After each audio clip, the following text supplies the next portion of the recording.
is standing together with patience and understanding. This is Sunnahfollowers. With dignity, humility, and balance. If you want to learn about how to balance and maintain your faith every day, you need to be here at 6:30 p.m. Eastern, being taught by Laila Nasheeba, streaming on all major platforms. Channel Sunnahfollowers. Hope to see you there, inshallah.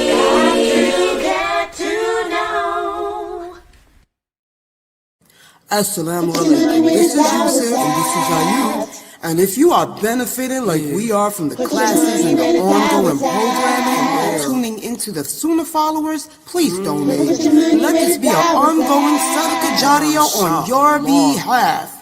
You're helping the kids, the converts, and everyone seeking knowledge. And it's a wealth of information every day you tune in.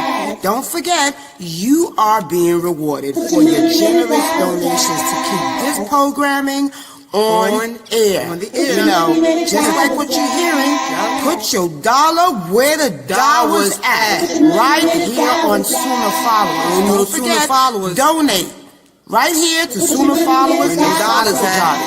Assalamu alaikum rahmatullahi wa barakatuh. Assalamu alaikum, brothers and sisters. Listen, we are in dire need of donations to keep these shows running and available for you 24/7. So that means when you're in the car, it's available for you to listen to. Whether you're at work, streaming, playing a game, it's available for you to listen to. Rowing your deed and learning about the beautiful, beautiful, beautiful different topics of Islam. Listen, one of the heaviest deeds that could be placed on your scale on the Day of Judgment is sadaqah jariyah. Yes, I know, I'm trying to build deeds daily. So you can too. So listen, feel free and please, from the bottom of your heart, donate to this wonderful cause, wonderful website and platform to continually push out shows that will benefit you and the Muslim Ummah. Yes, you can donate by going to the sunnahfollowers.net website, pressing the donate tab. You can also scan the QR code in YouTube on the far left top of our videos that are streaming. Listen guys, this is very important and take this as important. We want to keep this programming available for you 24/7 so that you have access in your car, anywhere you choose to tune in to this wonderful programming. Yes, guys, it's all at your disposal. So listen, feel free to donate. Once again, remember, sadaqah jariyah, one of the heaviest deeds on your scale on the Day of Judgment. Sunnahfollowers presents a new hadith class taught by Ustada Laila Nasheeba, Riyadus Salihin, every Monday and Wednesday nights at 9:30 p.m. Eastern. Hope to see you there. Streaming on all major platforms. Channel Sunnahfollowers. Just as a mountain breaks the horizon, Surah Al-Ra'd rises immovable, grounded in Tawheed al-Rububiyyah, crowned with thunder and lightning. When the believer descends from the heights of this impactful surah, he does not remember the thunder, which is not only a sound, but also a sign. New class here on Sunnahfollowers on the book written by Sheikh Kareem Abu Zayd, The Metaphoric Journey Through the Quranic Mission, Surah Al-Ra'd, The Thunder Before the Storm, 2nd edition, being taught by Ustada Laila Nasheeba. Stay tuned right here for the date and time, streaming on all major platforms. Channel Sunnahfollowers. Join us every Friday at 9 p.m. Eastern for the Access to Laila live call-in and answer show. Please join Ustada Laila Nasheeba. If you have any questions in regards to this theme, call in at 862-370-2838. Now streaming on various platforms right here on Sunnahfollowers. to whoever's doing this. And by the way, what are you getting a piercing at? Let's talk about it. Any other questions? This is gonna be good. Welcome to Ask Sister Laila Live. And by the way, what are you getting a piercing at? Let's talk about it. Wait a minute. Time for the Ask Sister Laila live show. This is Lines gonna are be now good. open. 862-370-2838.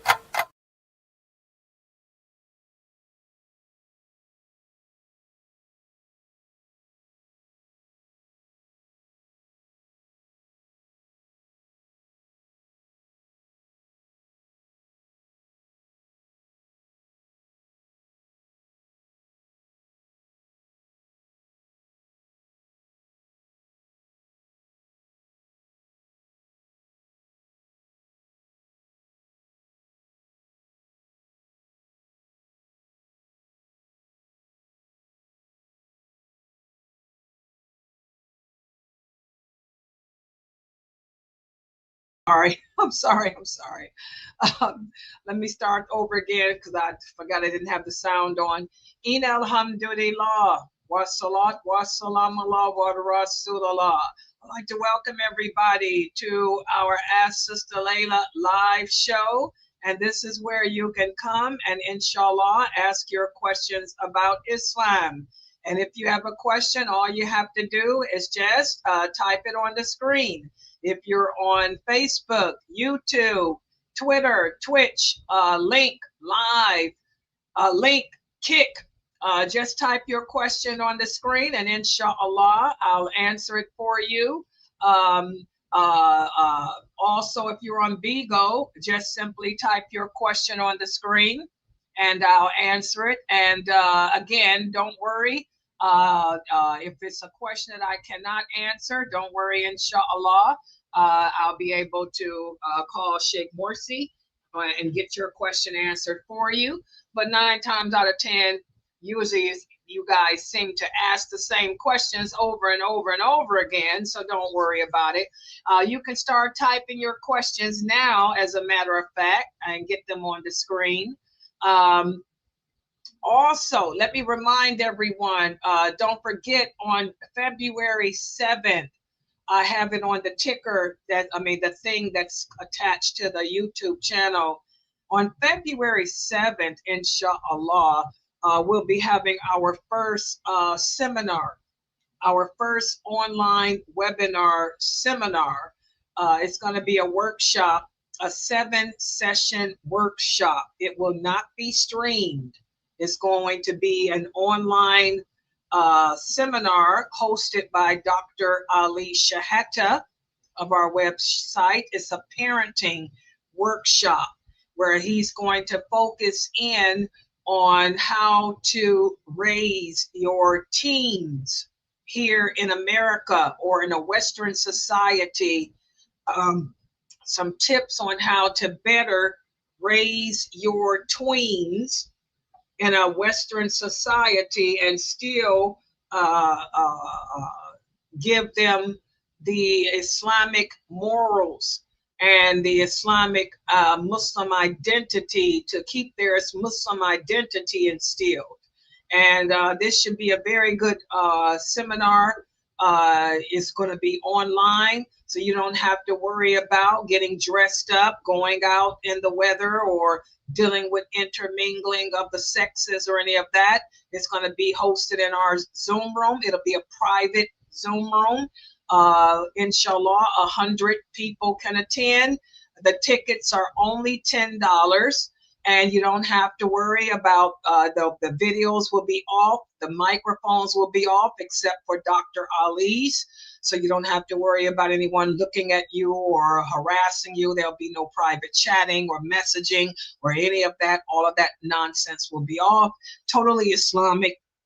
So you can be at home and enjoy learning how to best maintain the Muslim identity of your children and raise them with our Islamic values, living in a secular world. So please make sure you guys buy those tickets. The ticket, the link is posted on the YouTube channel there. And also you can go to our website, www.sunnahfollowers.net. Click on the tab that says webinar, and it'll take you directly to the page. You'll find the program is there of what the sessions will consist of, what will be spoken about. There's also an assessment form there. Please complete that assessment form, download it, and then attach it to an email and send it to me. It has the information of where to email it back to me, so that way I can get it to Dr. Ali so he can see how old the kids are in your home, you know, whether they're 19, 20, 21, or 8 or 7, so he can prepare for it. So it should be interesting. Inshallah, it'll be the first of many such topics that we'll have, inshallah, once a month, you know, just geared to try to help you to better your families and better yourselves spiritually and all like that, in tune with Islam. So please try to buy your tickets and attend that the online webinar, and it will not be streamed. It's a private showing, and we'll have other such seminars like that. We're working on a seminar on autism, a seminar on how to handle anxiety and things like that. And everything we teach is based on the Quran and Sunnah. We'll have trained doctors, trained specialists, you know, on these issues, and they'll be backing everything that they teach with Quran and Sunnah. So that's the difference in how we do things here. So please try to get your tickets for that. All right, any questions? Let's try to get these questions on the screen, because I'm only going to be here as long as you guys have questions. If you don't have questions, it's going to be a very, very short Islam Q&A. And also another announcement, we have a blog too on our website. When you go to sunnahfollowers.net, look at the tabs. There's a tab that says blog, B-L-O-G. Check out our blog, because what we have now is a blog that will summarize basically some of the things that we're teaching here. For example, yesterday for the Maqasid Tafsir class, a lot of you have an interest, a lot of my new shahadas have an interest about Jesus alayhi salam, the misconceptions that Christians have about Jesus. Well, we spoke about that yesterday in our Maqasid Tafsir class, the call of Prophet Jesus alayhi salam. And we spoke about how Surah Al-Ma'idah, and Surah Al-Ma'idah, Allah speaks about the call. He gives us the truth of how Jesus alayhi salam called the people to Allah. Well, I put out on the blog, we have a blog, you know, speaking about how Surah Ma'idah explains, how Allah explains in Surah Ma'idah how Jesus alayhi salam called the people to Allah, how Jesus did not call the people to him, how he called them to Allah. And that blog summarizes that so well, so beautifully. So please check out the blog. And also the blog has an article there to summarize what Dr. McBride spoke about the reflexes of the brain, the reflexes of the brain. So check out our Sunnah Followers blog. A lot of good information there from the classes that you can take as are great notes for you to add to your notes and all of that. They'll be great for the quizzes that I'll be giving you in my classes too. So go to sunnahfollowers.net. You'll see the tabs, the make a donation tab, the webinar tab, and also the blog tab. Those 3 tabs are very important, okay? So check them out. We're trying to, you know, keep everything here great for you guys. Okay, a couple of questions here. Let's look at some of the questions. First question here from Sister Musima. Wa alaikum salam, Sister Musima. It's good to see your beautiful face. Alhamdulillahi Rabbil Alameen. She says, does anyone know if we have a special topic? No one has sent in a special topic. And that's another reminder too. If you have a special topic that you would like for us to discuss for the Islam Q&A, send me an email. That goes for you too, Sister Musima. If you have a special topic that you would like for me to discuss, send me an email. Send it to Laila Nasheeba at gmail.com. If for the brothers, if you brothers have a special topic that you would like just exclusively for the brothers, then Brother Mukhtar, my cousin Mukhtar, and Dr. Ali can discuss it. Shoot us an email at Laila Nasheeba at gmail.com, and we'll discuss it and give us whatever questions you would like to have too. Okay, so let's see what the first question is here from Sister Fatima. She says, Assalamu alaikum, Sister Laila. Wa alaikum salam wa rahmatullah, Sister Fatima.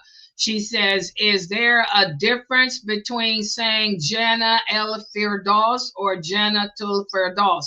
Again, this is Arabic. Arabic is just a language, it's not a religion. Jannah refers to paradise. Jannah el Firdaus. What is el Firdaus? El is an Arabic word that means the.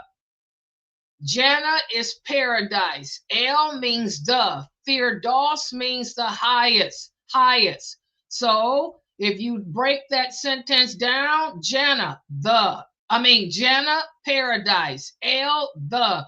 Firdaus means highest. So the highest garden.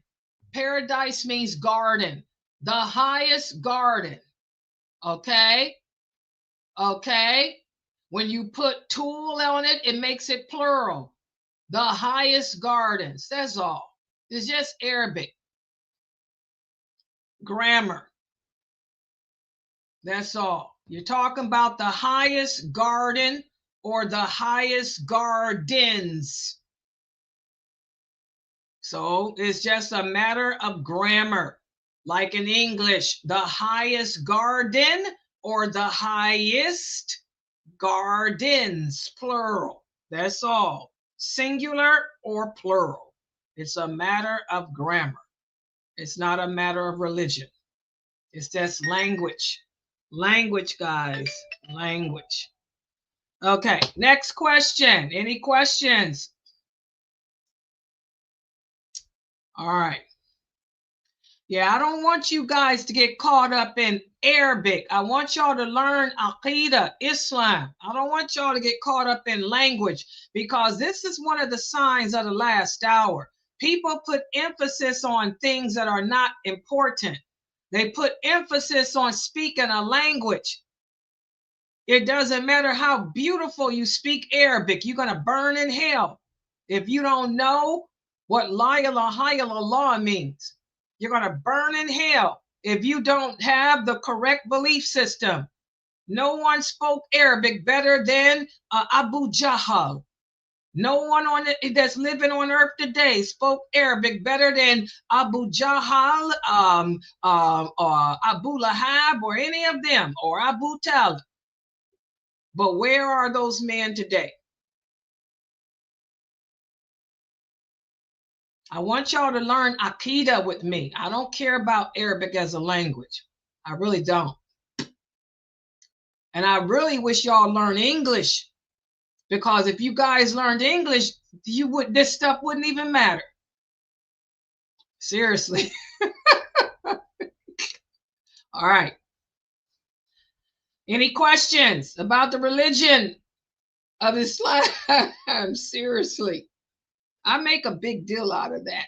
Seriously. Y'all know I do. And I mess up Arabic on purpose a lot of times too. I'll mess it up. I'll put a cowboy accent on stuff. Yep.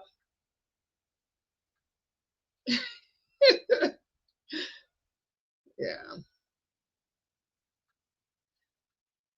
Okay, I'm looking at my phone now to see. Okay, here's a question from oh, it's hard to read this. This text on my phone is so little. Okay, Sister Laila. Ooh.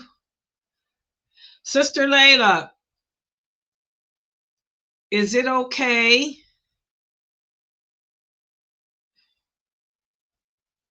Wow, your English is bad. Or rather, you're typing. Hold on. Wait a minute. Hold on. Oh. Is it okay? Dear Sister Laila, is it okay to wear SE? What is SEDE? I don't know what SEDE is. Seed? What is SEDE? Anybody know what seed is?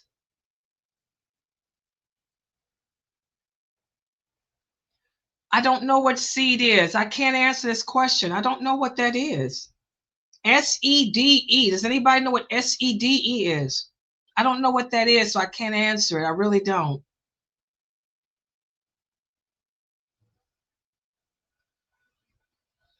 Okay, wait a minute. He's typing back. Suede. SEUD. Suede. Suede. Suede. There's nothing wrong with wearing suede. Yes, suede is lawful. And by the way, guys, we get this question a lot. Suede. Suede is leather that comes from a pig. Yes, you can wear pig skin. And I'm going to give you the dalil. The Prophet sallallahu alaihi wasallam said tanning purifies anything that it covers. So once you tan the skin of an animal, it becomes lawful. Okay? The Prophet sallallahu alaihi wasallam came home one day, and one of his wives told him that there was a dead sheep or a dead lamb on the ground. And the Prophet sallallahu alaihi wasallam asked him, why didn't you make use of its skin? And he told them, don't you know that tanning purifies the skin? Okay, and it's not just with the dead sheep, with any animal. So pig skin, the same thing. A wild boar. We have a hadith whereas one of the companions had killed a wild boar. That's what a wild boar is. That's pig. A wild boar is a wild pig. And he tanned the skin, okay, and made some shoes out of the tanned skin. So yes, you can wear suede. Suede is pig skin. Yes, because it's been tanned. Yes. The Islam forbids us from eating the flesh of a pig. Okay, we cannot eat the flesh of a pig, just like we cannot eat the flesh of a dead animal, a dead carcass that we find on the road. If we find a dead deer, say you were driving in your car and you found a dead deer in the road, we can't eat that skin. We can't eat that flesh because we don't know how it died. That's roadkill. We can't eat it. But you can take that deer home and tan it and make use of its skin. You can make shoes out of it, clothing out of it, and even shelter. Use its skin for shelter. Yes. So we're only forbidden, as the Prophet sallallahu alaihi wasallam said in another authentic hadith on the subject matter. He said we're only forbidden from eating its flesh, okay, but not from making use of its flesh. Tanning purifies what it goes across. So for the person that sent me the question, suede, Yes, you can wear suede. Yes. Okay. Okay. All right. Okay, let's see another question here.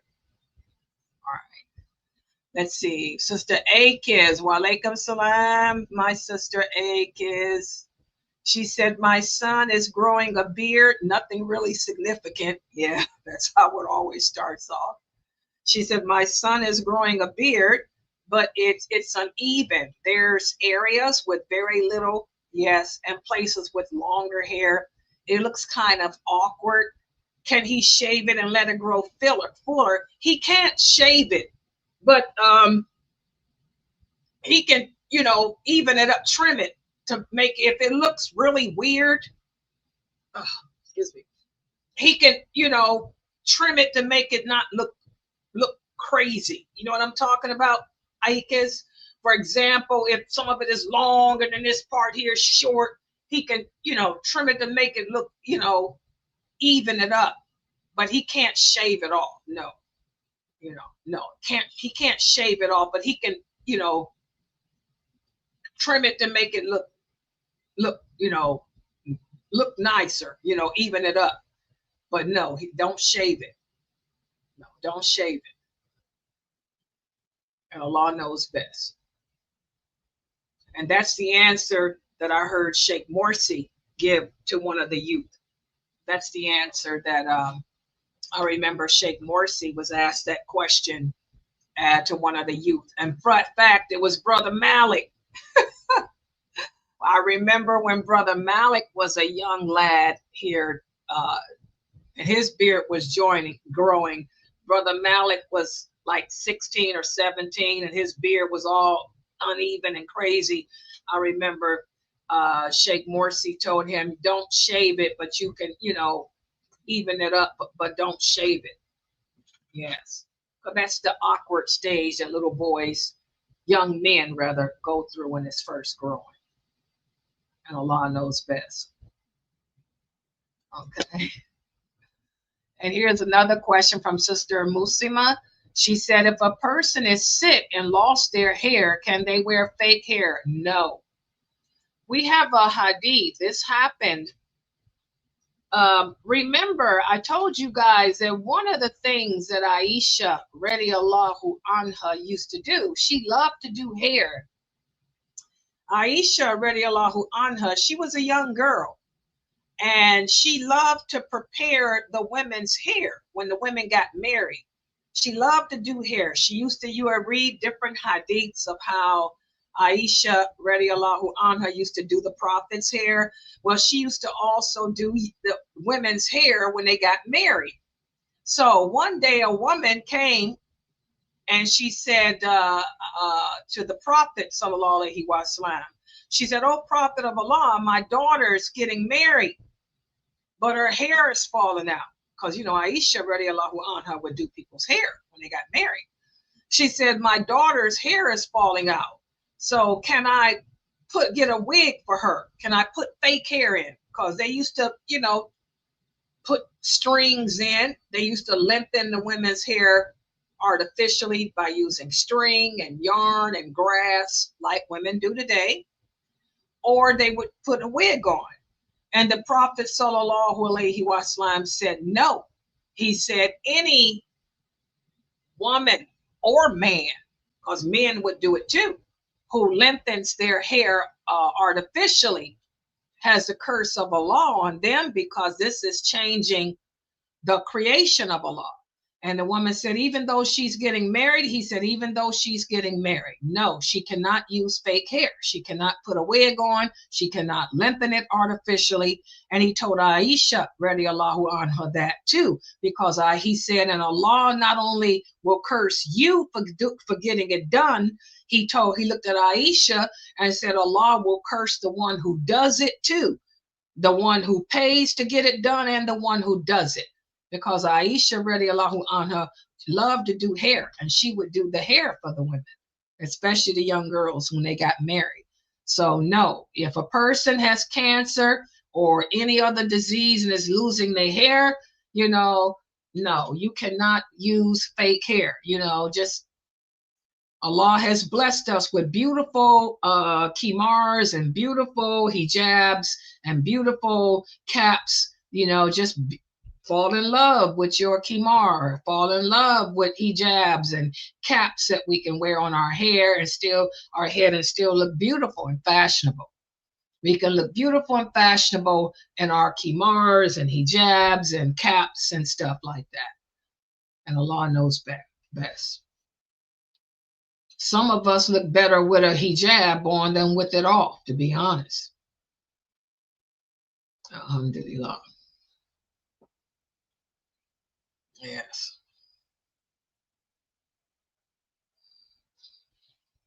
Yes.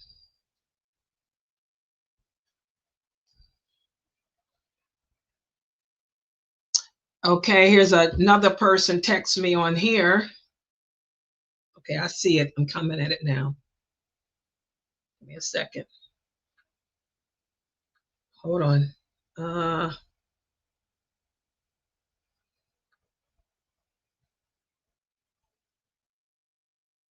Okay, yeah, I see it now.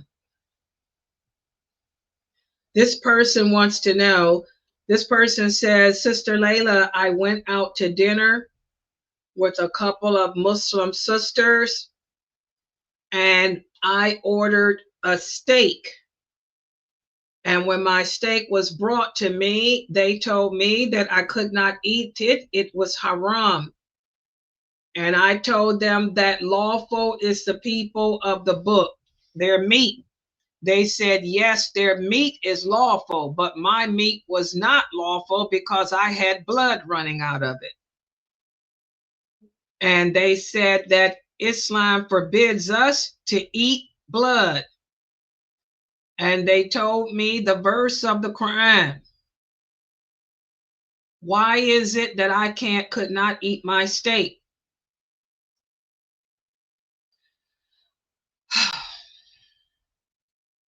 This is a very good question.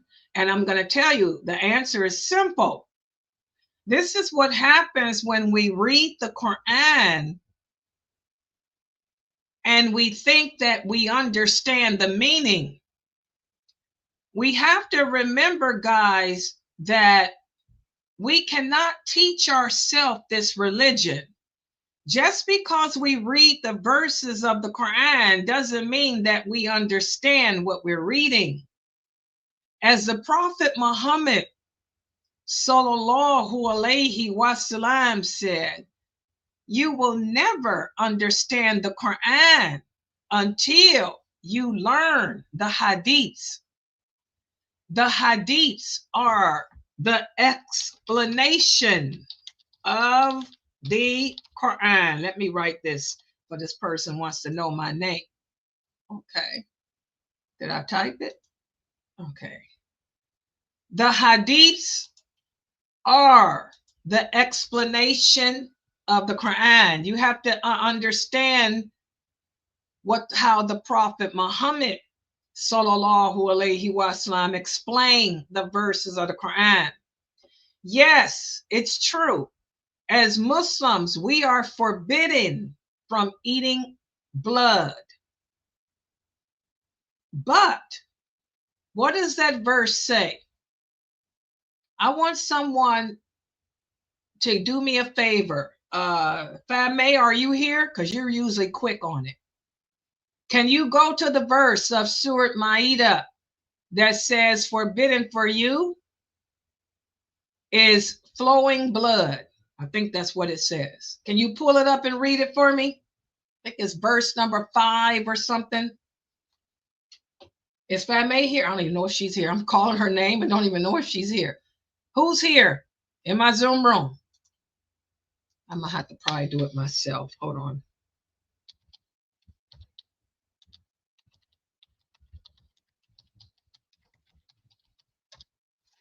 Give me a second. Here it is. I think I'm going to pull it up myself. In verse 3, I was close. Let me try to find it, though, to read it. Hold on.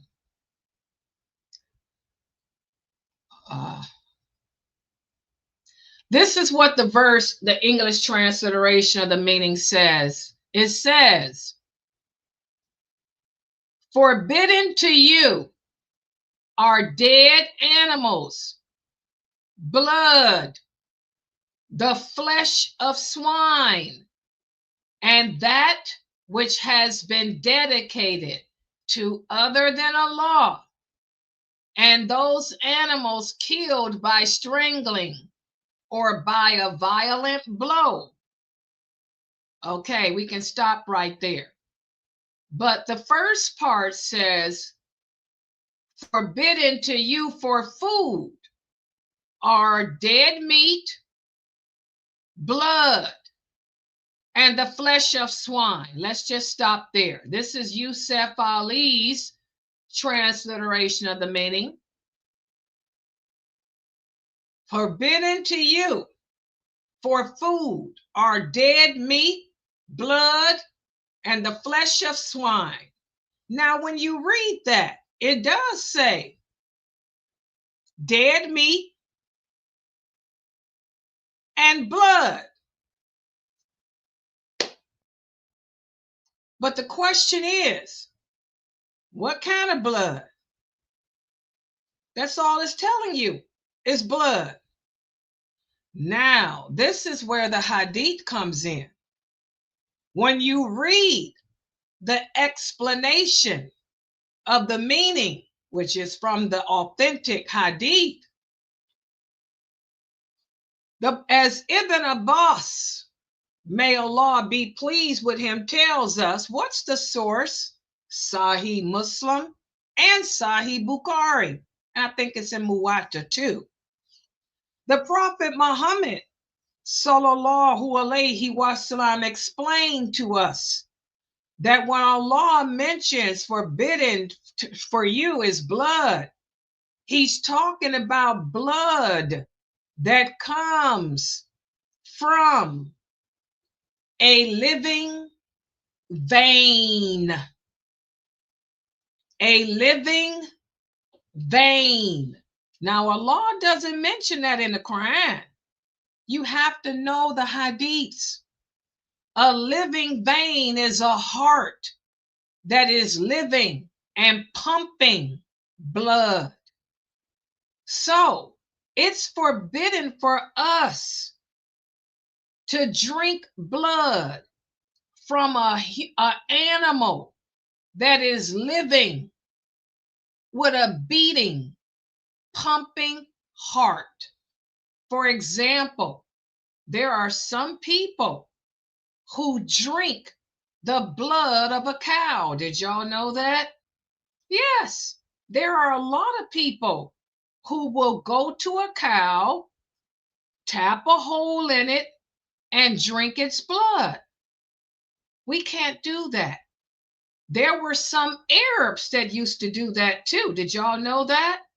Before Allah put this prohibition in the Quran, there were some tribes of the Arabs from Yemen that used to take a knife, stick it in certain parts of a cow or a camel, and they would drink the blood from the camel that's alive to sustain them, because water was scarce in the desert. So drinking the blood from the camel was like water for them. Well, Allah put this prohibition. No longer can you drink the blood of a camel or a cow or a ram. They would do rams too. The Egyptians would do that too. Okay? You wouldn't know this unless you knew the hadiths. So this is the danger of reading the Quran without a tafsir book. Reading the Quran without some type of explanation to accompany it. And this is why I tell my new shahadas, whenever you read the Quran, try to have Ibn Kathir or a Sa'idi or somebody's tafsir book with handy, So that way you can read the explanation, because that verse does say blood, but it's talking about blood from a living animal. Okay, it's not talking about a dead animal. So if I go to a restaurant and I order a steak, and I order my steak medium rare, that's not a living animal. It has blood in it. I can eat it because it's not a living vein. Okay? Do you guys understand? If I order ground beef and I'm cooking spaghetti on the stove, you know, if I want to eat some ground beef and it's not all the way done, that's okay. This is not a living vein. It's not attached to an animal who's pumping out blood. Okay? Do you guys understand?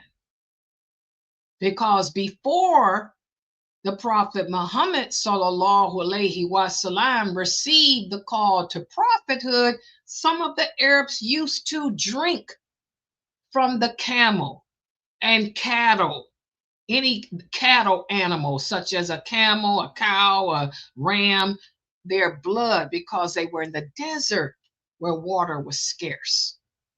We can't do that anymore. Does everyone understand? And of course, that means, of course, we don't drink human blood. We're not vampires. So, of course, you guys know we don't go around drinking human blood either. Okay? We don't drink blood from out of no creature that has a heart that's pumping blood. You guys get it? We're not vampires. Edward does that. Edward drinks from animals, and Edward drinks from humans. He's a vampire. We're not vampires. Everybody understand? Okay.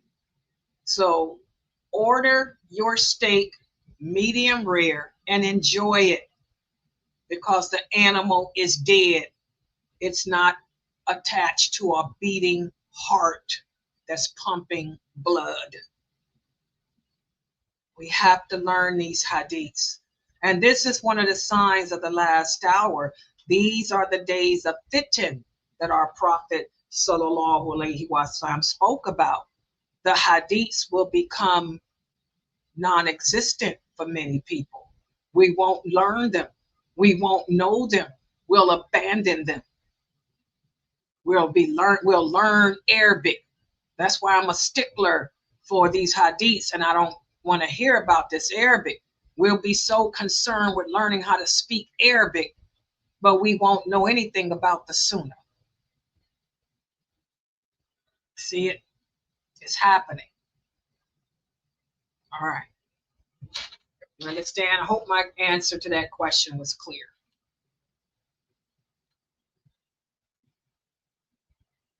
All right. Any other questions on that? Okay, let's look up here at the top.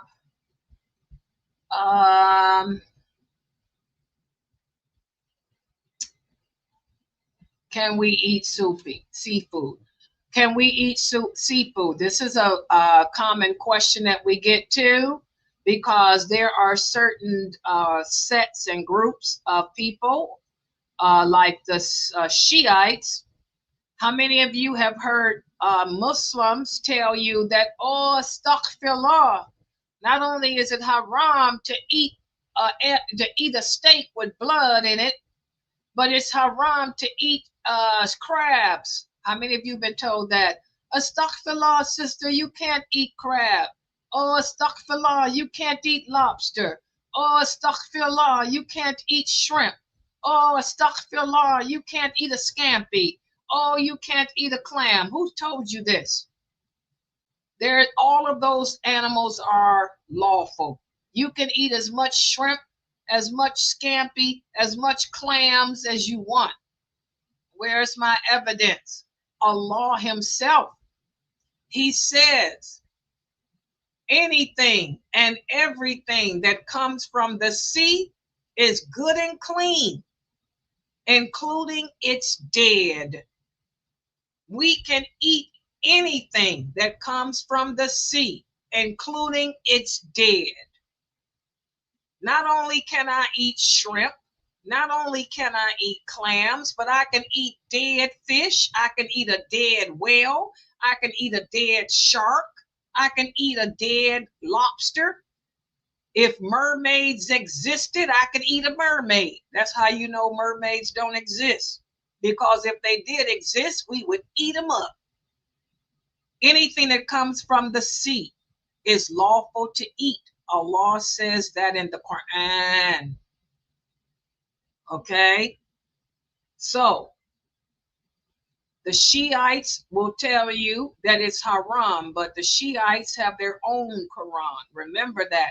The Shiites have their own Quran. And by the way, I like to share with everybody on Monday, inshallah, this Monday, let me read this to everybody.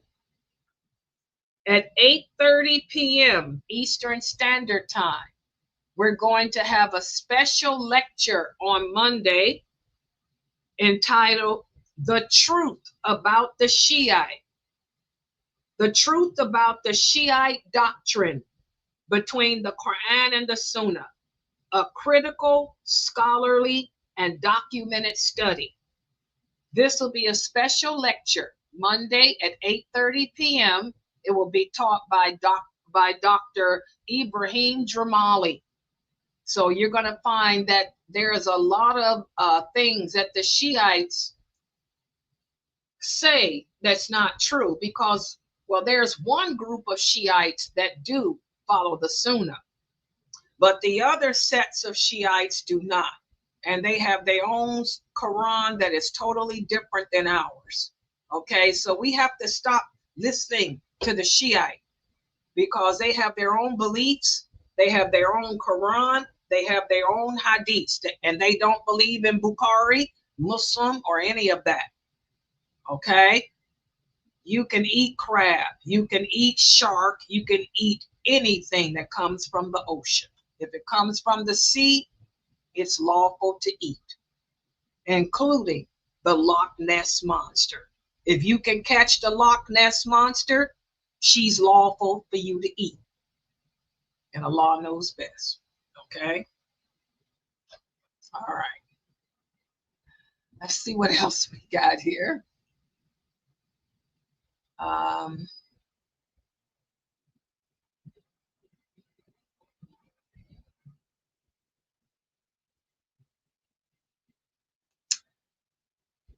And yes, you can eat sushi.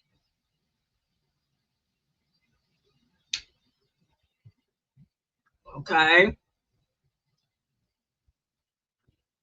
And by the way, guys, just to remind everybody, please support this Dawah effort. I mean, we are a nonprofit organization. If you enjoy learning Islam in its truthfulness with the understanding of those original companions, remember, we are a nonprofit organization and we need your donations. In fact, we need $300. I try to let y'all know each week to try to help us to get our monthly goal. We need $300 for next week. $300 donation to cover our expenses for next week. So please support us, guys. $300 donation for next week. So please support us because this is the weekend coming up. We're going to need another $300 for next week. Yeah. May Allah make it easy for us. I mean, yeah. Any other questions? Do we have any questions in the Zoom room? Anybody in my Zoom room? No questions in Zoom? Is there any questions on Instagram? Huh, we got one? No question in Instagram. None in the Zoom either? No. Okay.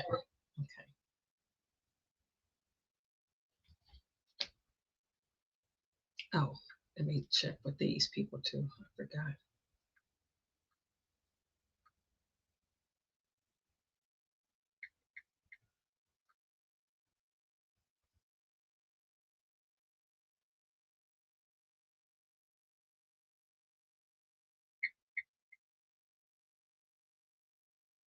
Okay. All right. Yeah. Any other questions too? Yes, go ahead.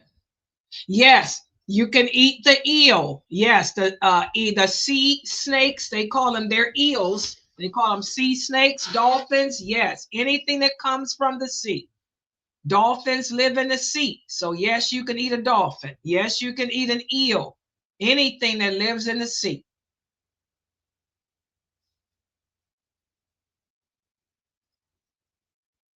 Anything that lives in the sea.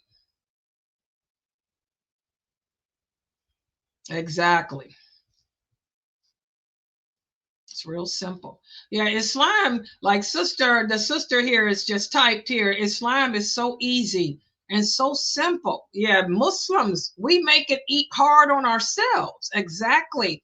Exactly. And that's the whole thing with my teachings. I try to, I try to get you guys to see the beauty of our way of life. Islam is not just a religion, it's a way of life. And that's what I strive to get you guys to see the beauty of our way of life and to see how easy it is.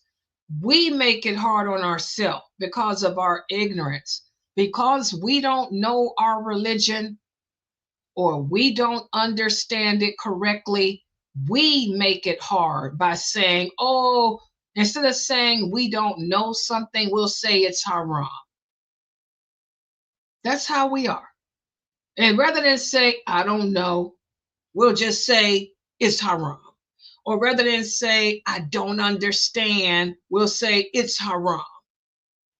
Or because, that's how man is. Remember, we talked about that in our Metcalf Siddiq Tafsir class. Because man can't understand something, because man can't understand why Allah would make it lawful for a woman to show her face. Because in man's mind, man thinks that of the human body, the woman's face would be the most attractive. But in reality, it's not. People don't care about a face because beauty lies in the eyes of the beholder. What I think is attractive, you might think is not. But everybody likes back. Baby likes back. Baby likes front. So, but because man can't understand that the face should be covered, we'll say cover the face. But Allah knows better than that. Allah knows that you might think this is attractive. Another person might say, oh, that person's ugly. I don't like pale skin. I like dark skin. Okay. I like blue eyes. I don't like brown eyes. I don't like dark eyebrows. I like thin eyebrows. But man likes to put his opinion in. This is just the nature of the human being. So rather than just yield to Allah, what did we say? Man has a problem with the authority of Allah. Rather than bend the knee and accept that Allah knows best, man rather challenge Allah. That's just the nature of the human soul. The human soul wants to challenge Allah's authority. But Allah knows best. Just accept what Allah says and just move on. The religion is easy. Islam is beautiful. It's easy. Allah perfected it for us. It's not that many things that's haram. Most things in life are lawful. Your steak, your seafood, suede shoes. Most things are lawful. It's not that many things that's haram. We just have to bend the knee and accept that Allah knows best and we know less. Yeah. Any other questions? Go ahead.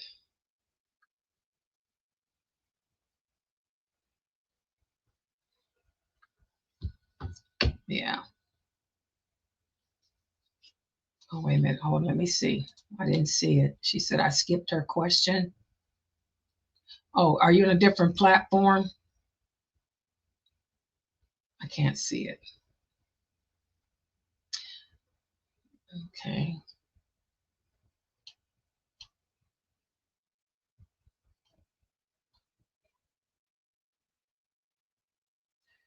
Okay, the sister here is asking me,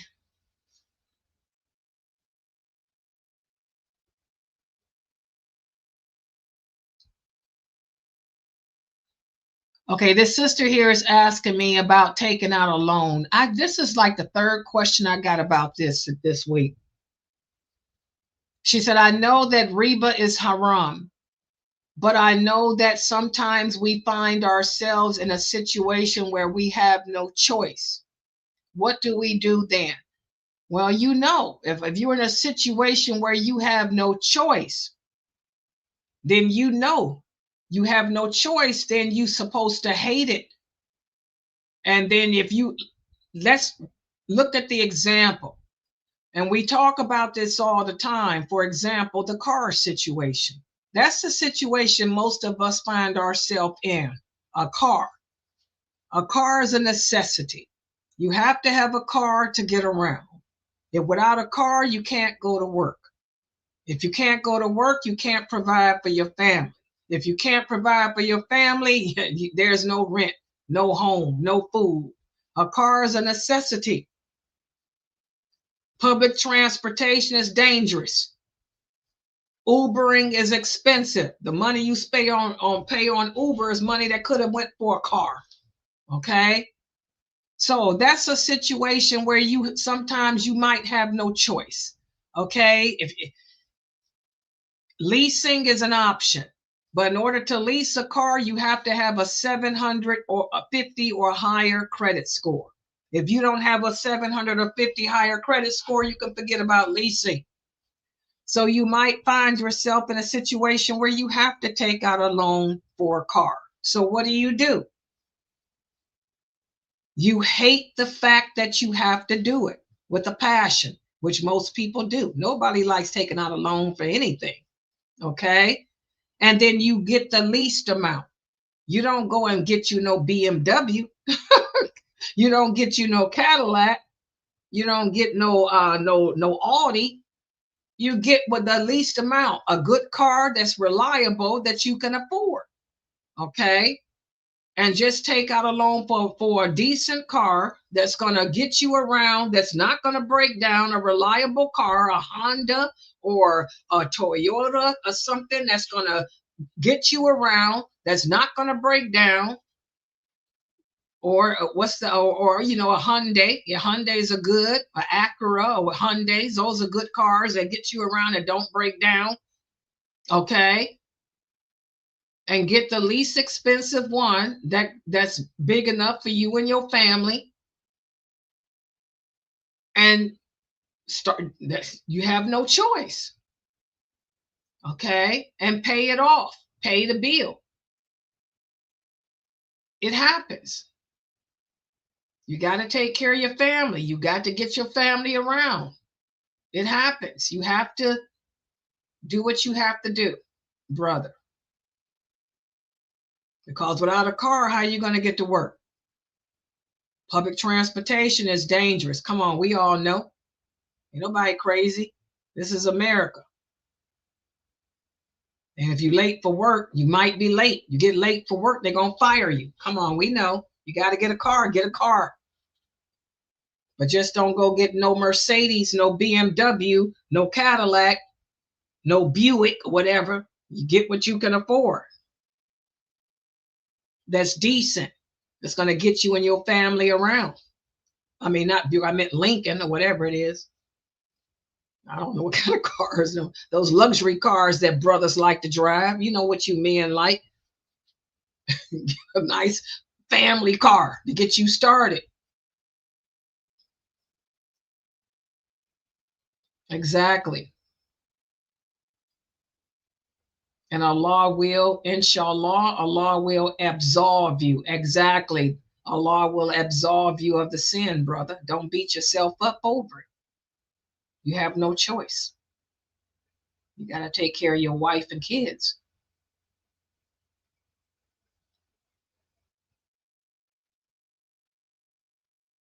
Yeah. All right. Any other questions?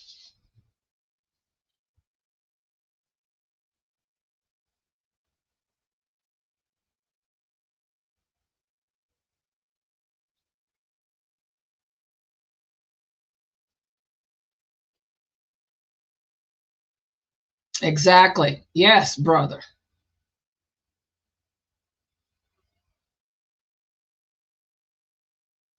Yes, you do that. Allah will, inshallah, absolve you of the sin. He knows that just something that you don't want to do. The simple fact that you raising saying about it now shows me that inshallah is something that you don't want to do, but you have to do it.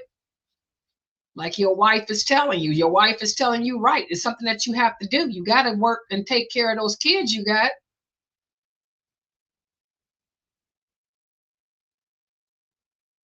Yeah, that you got to put that male pride aside. Your wife is telling you right. You have to put your male pride aside, Aki, and do what has to be done. And try to establish you some credit. Living in America, you have to establish credit. And this is a good way to build your credit. Now that you have to take out a loan and get a car, pay it every month, pay the note more than what you can. Try to pay it off as quickly as you can. And that'll help to establish you some credit. So then you can go into leasing. So if you ever find yourself in a situation where you need to get a car again, you can lease. Mm-hmm.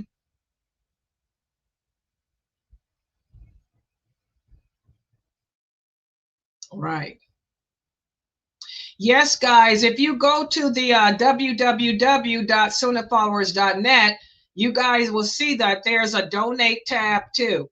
And there's also for the webinar too. You can donate at that link too. A donation tab, and there's also the webinar tab too. All of that. Yeah.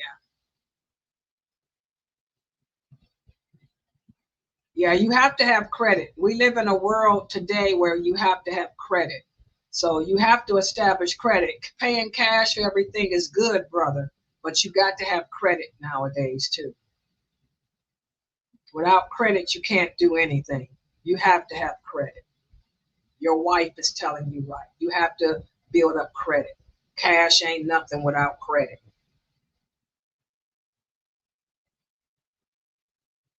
Yes. Okay, any other questions?